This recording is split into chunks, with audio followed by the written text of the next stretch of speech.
Ciao, bentornato in questo canale e a questa serie dedicata alla teoria musicale. Nelle puntate precedenti abbiamo visto la formula della scala maggiore, abbiamo parlato del concetto di ottava e abbiamo visto il circolo delle quinte. Mentre con la puntata di oggi affrontiamo l'argomento degli intervalli. Ma prima, sigla!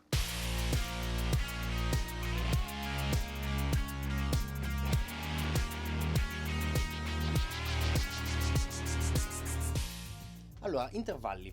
Che cosa sono? Allora, innanzitutto diciamo che sono la base dell'armonia, quindi stanno alla base di tutta la musica che ascoltiamo. E la parola intervallo definisce la distanza che c'è tra due suoni, quindi tra due note. E già qui facciamo una piccola riflessione, ci domandiamo come queste due note possono essere suonate e com'è che possono essere suonate queste note, o insieme o una dopo l'altra. Nel primo caso, quando le due note vengono suonate assieme, l'intervallo si dirà armonico. Quando le due note vengono suonate in successione, l'intervallo si dirà melodico. Se ci pensate, la melodia di una canzone è composta da note più o meno lunghe, cantate una dopo l'altra. Sì, ma anche perché come fai a cantare due note contemporaneamente? Sì, è un po' un casino. Vabbè, non tiriamo in ballo Demetrio, lasciamolo stare, la cosa si fa complicata. Torniamo sugli intervalli. Allora, un intervallo si definisce in due parti. La prima è un numero che sta a indicare la distanza che c'è tra la nota di partenza di questo intervallo e la nota dopo. Per esempio, chiediamoci che intervallo c'è fra Do e Mi. Noi pensiamo, se partiamo da Do, che è la prima nota, il Re sarà la seconda e il Mi è la terza. Quindi Do Mi è una terza. Altro esempio, Do La. Stesso modo, se Do è la prima, Re la seconda, Mi abbiamo visto che è la terza, Fa quarta, Sol quinta e la sesta nota è La. Do La è un intervallo di sesta. Sì, ma sei cosa? Sei mele? Sei pere? Banane? Sembra di essere alle medie, figlio. Ecco, e qui la seconda parte di questa definizione, che se vogliamo dire in qualche modo definisce la qualità dell'intervallo. Adesso ci segniamo la scala di Do maggiore e vediamo che intervalli esistono tra queste note. Ci spostiamo sullo schermo. Ok, ho scritto la scala di Do sulla destra, mentre sulla sinistra abbiamo come riferimento il Do, e in modo che possiamo vedere che intervallo esiste tra questo Do e le varie note della scala. Se noi consideriamo il Do come nota 1, abbiamo già visto che il Mi è la terza nota, quindi il Re è la seconda, il Mi è la terza, il Fa la quarta e così via. In una scala maggiore la qualità degli intervalli a partire dalla nota di partenza potrà variare, quindi tra due opzioni, maggiore o giusto. Maggiore nel caso di una seconda, di una terza, di una sesta, di una settima, mentre l'intervallo si dirà giusto se è un unisono, una quarta, una quinta o un'ottava. Traduciamo quanto scritto in toni e semitoni per vedere le distanze, diciamo, numeriche tra le note. Viene fuori ovviamente che l'ottava dista 12 semitoni. Se ci pensate, la somma delle note bianche e di quelle nere fa proprio 12. Se volessimo trovare l'intervallo che c'è tra un Do e una nota estranea alla scala del Do, alla scala maggiore del Do, la qualità dell'intervallo cambierebbe. Il numero resta quello, ma le cose possono cambiare in questo modo.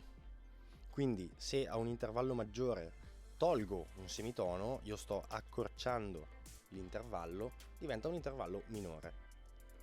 Con l'intervallo giusto invece, sempre togliendo un semitono, questo diventerà un intervallo diminuito. Immaginatevi sempre questo intervallo che si sta accorciando, quindi in questo caso diminuito rende proprio l'idea, mentre quando aggiungiamo un semitono all'intervallo giusto lo stiamo aumentando la distanza e quindi l'intervallo si dirà aumentato.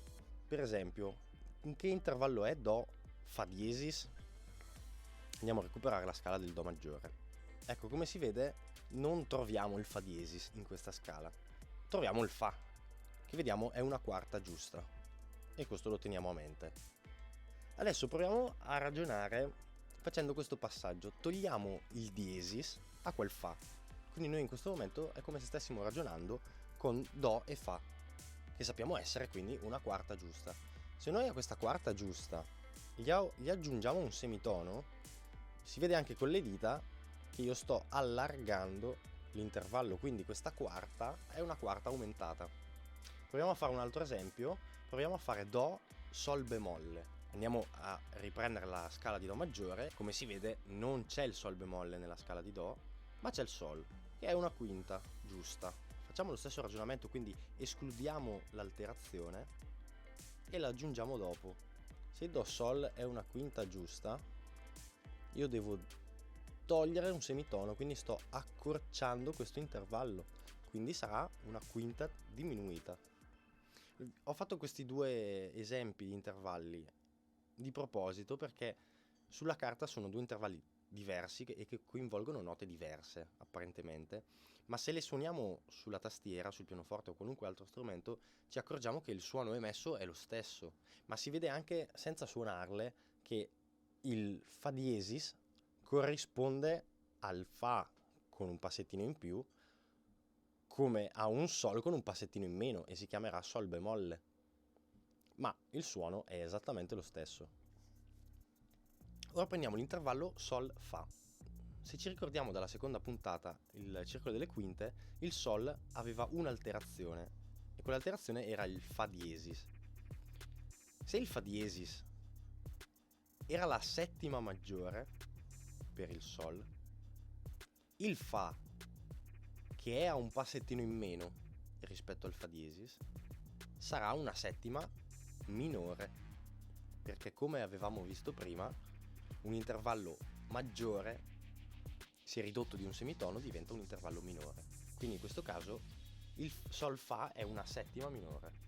Ora invece prendiamo ad esempio quest'altro intervallo. Noi proviamo a ragionare come abbiamo fatto finora, togliendo questa alterazione momentaneamente, e ragioniamo su Fa e Sol, sempre ricordandoci il circolo delle quinte. Andando a pescare la scala di Fa, vediamo che il Sol è nella scala di Fa, esattamente come seconda nota, perché c'è subito Fa Sol.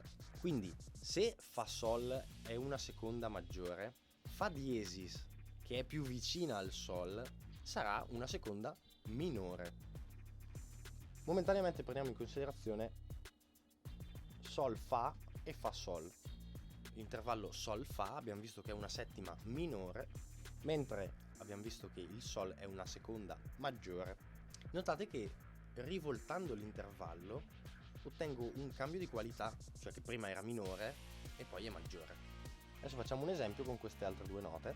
Siamo sempre sulla scala di Fa, contiamo che è la sesta nota della scala, quindi Fa Re sarà un intervallo di sesta. Essendo il Re nella scala di Fa, sarà una sesta maggiore. Nell'intervallo Re Fa invece noi consideriamo la scala di Re maggiore. Ritornando sul circolo delle quinte, questa scala ha due diesis, una è il Fa diesis e l'altra è il Do diesis. Quindi se il Fa diesis era la terza maggiore, il Fa naturale sarà un passettino sotto rispetto al Fa diesis, quindi la terza maggiore diventa una terza minore. Adesso però guardiamo complessivamente tutti questi quattro esempi. Segniamoci tipo la somma dei numeri dei primi due intervalli, settima e seconda. 7 più 2 fa 9, sesta terza, 6 più 3 fa 9. Potrei andare avanti così e vedremo che la somma dell'intervallo dà sempre 9, quindi noi possiamo usare questa cosa per trovare più facilmente il rivolto di un intervallo. Il video di oggi termina qui, vi ringrazio per essere rimasti con me fino a questo punto e vi ricordo di iscrivervi al canale qualora non l'aveste già fatto, così non vi perdete i prossimi video. E niente, fate i bravi.